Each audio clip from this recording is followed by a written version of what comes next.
चलिए फिर ड्रामा को शुरू करते हैं। ड्रामा के शुरुआत में दिखाया जाता है सब लोग बैठे होते हैं और जो डिसीजन ले रहे होते हैं कि हमें रात के टाइम पे कहाँ पे पढ़ना पड़ेगा, क्योंकि अगर जो लोग रात के टाइम पे क्लास में पढ़ते हैं तो उन्हें जो टीचर पढ़ाएंगे और उसी को पढ़ना पड़ेगा। लेकिन इन सबको अलग अलग सब्जेक्ट पढ़ने होते हैं, तो ये सब लोग डिसाइड करते हैं कि हम लोग कहीं और पे चल के पढ़ाई करते हैं। लेकिन ये लोग सोचते हैं कि हम लोग के स्कूल से बाहर निकलेंगे कैसे। तो उसके बाद जोनसी भाई बोलता है कि मैं गार्ड का ध्यान भटका दूंगा, उसके बाद अपन स्कूल से बाहर निकल सकते हैं। उसके बाद हमें दिखाया जाता है जी सब लोग स्कूल से बाहर आ जाते हैं और रात के टाइम पे एक खाने वाली जगह पे रेस्टोरेंट में पढ़ने के लिए जाते हैं।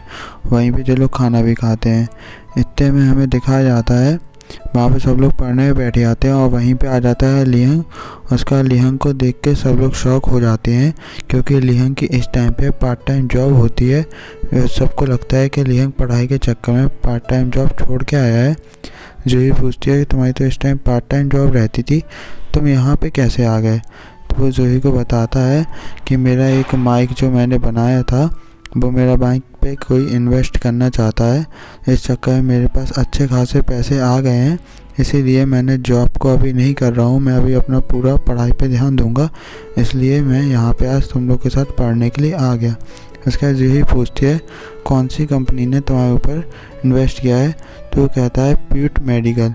लेकिन जूही प्यूट मेडिकल का नाम सुन के थोड़ा शौक होती है, लेकिन हमें बताया नहीं जाता है यहाँ क्यों।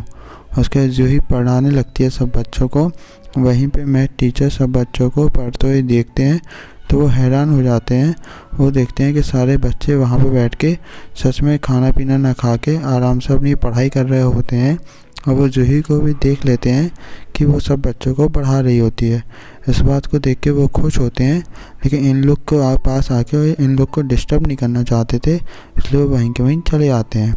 इतने में जॉन्सी भाई बोलता है कि मैं पढ़ते पढ़ते थक गया हूँ, क्या हम लोग अब थोड़ा सा ब्रेक ले सकते हैं। लेकिन इतने में ये बोल पड़ती है कि यानी तुम रात के 2-2 बजे तक गेम खेलते हो, तब तक तो तुम आज तक नहीं थके, लेकिन आज तुमने क्या इतना सा पढ़ लिया, तुम इतना ज़्यादा थक गए हो और तुम्हें नींद आने लगी है। उसके बाद जॉन्सी भाई कहता है कि तुम्हें कैसे पता है कि मैं रात के 2-2 बजे तक गेम खेलता हूँ और मैं जल्दी सोता भी नहीं हूँ। इतने में वो देखता है जियांग की तरफ और जियांग स्माइल कर देता है। उसके बाद जूही कहती है कि अब तुम्हें पता चल गया है कि मुझे कैसे पता लगा है। उसके बाद लेकिन सारे बच्चे बोल देते हैं कि हम लोग भी बहुत ज़्यादा थक गए हैं, अब हम लोग को भी थोड़ा सा ब्रेक चाहिए, क्योंकि बहुत टाइम हो गया है पढ़ते पढ़ते।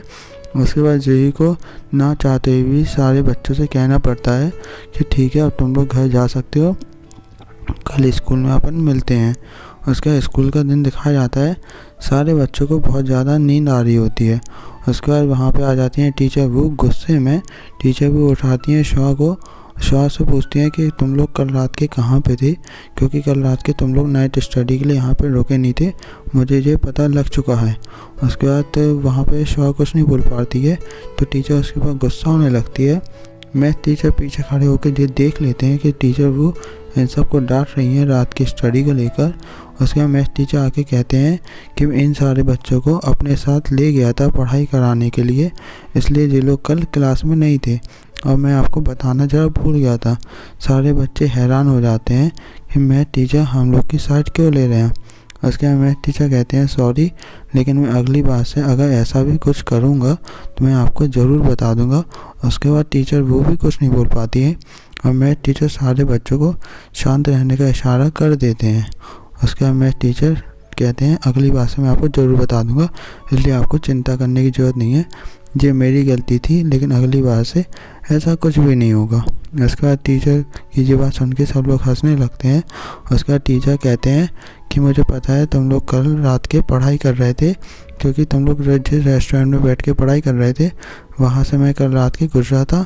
अब तुम लोग एक चीज़ बताओ, तुम लोग इतनी ज़्यादा पढ़ाई कर क्यों रहे हो।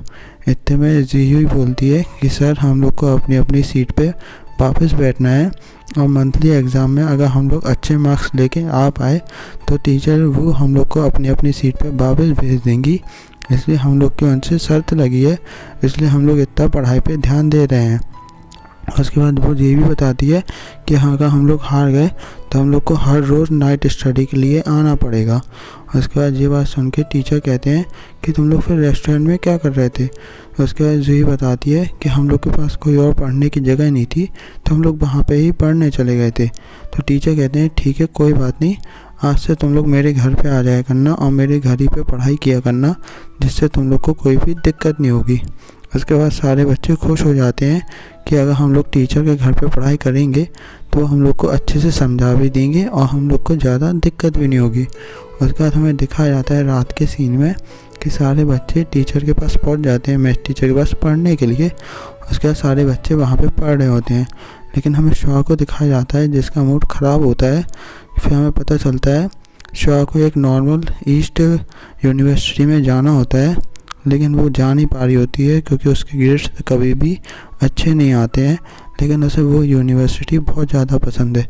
उसके बाद हमें दिखाया जाता है जूही कहती है कि अगर तुम इस बार अच्छा स्कोर कर लोगी तो मुझे लगता है तुम्हें वो यूनिवर्सिटी ज़रूर मिल जाएगी और तुम बहुत अच्छे से पढ़ाई करोगे तो तुम्हें वो यूनिवर्सिटी ज़रूर मिलेगी, इसलिए तुम बिल्कुल भी चिंता मत करो। उसके बाद शुआ मान जाती है जूही की बात।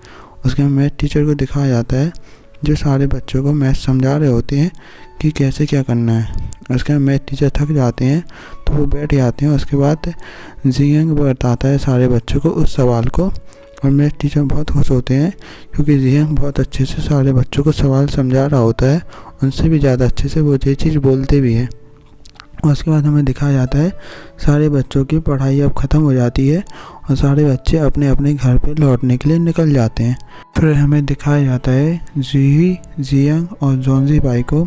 जॉन्जी भाई फिर कहता है मैं तुम्हारे लिए कोई एक कैब रोक देता हूँ। तो जॉन्जी भाई एक कैब को रोक लेता है, लेकिन वो आदमी कुछ सही नहीं दिखाई दे रहा होता है, इसलिए जूही का मुंह बन जाता है उस आदमी की कैब में बैठने से, क्योंकि वह शक्ल ही से क्रिमिनल सा दिख रहा होता है। तो सब लोग डर जाते हैं उससे। और उसके बाद जूही उस कैब वाले से मना कर देती है कि सर हमने गलती से रुकवा ली थी कैब। उसके बाद वो कैब वाला चला जाता है और जो लोग ऐसे ही खड़े होकर देखने लगते हैं। उसके बाद जियांग कहता है चलो मैं तुम्हें तुम्हारे घर तक छोड़ आता हूँ, लेकिन जॉन्जी भाई कहता है कि मैं तुम्हारी सीट के पीछे मैं बैठूँगा और कोई भी नहीं बैठ सकती है, इसलिए तुम्हें मेरी को ही बैठाना पड़ेगा। जॉन्जी भाई बच्चों सरी की हरकतें करने लगता है। जूही कहती भी है क्या तुम कोई लड़की हो जो तुम इतनी ज़्यादा जिद्द कर रहे हो, लेकिन जॉन्जी भाई नहीं मानता है और पीछे बैठ जाता है जियांग की साइकिल में और जॉन्जी भाई अपनी साइकिल दे देता है जूही को। फिर जूही को ना चाहते हुए भी अकेले जाना पड़ता है घर तक। उसके बाद जियांग को ये सब देख के बहुत गुस्सा आती है जॉन्जी भाई पे। तो जॉन्जी भाई से वो चिल्ला के कहता है पीछे हटो, मुझे बैठना है साइकिल पे। उसके बाद जॉन्जी भाई पीछे हट जाता है और उसके बाद जियांग फिर उस साइकिल को चलाते हुए अपने घर की तरफ निकल जाता है। यहीं पे ये पार्ट एंड होता है। नेक्स्ट पार्ट में जल्द ही मिलते हैं। Thank you for watching.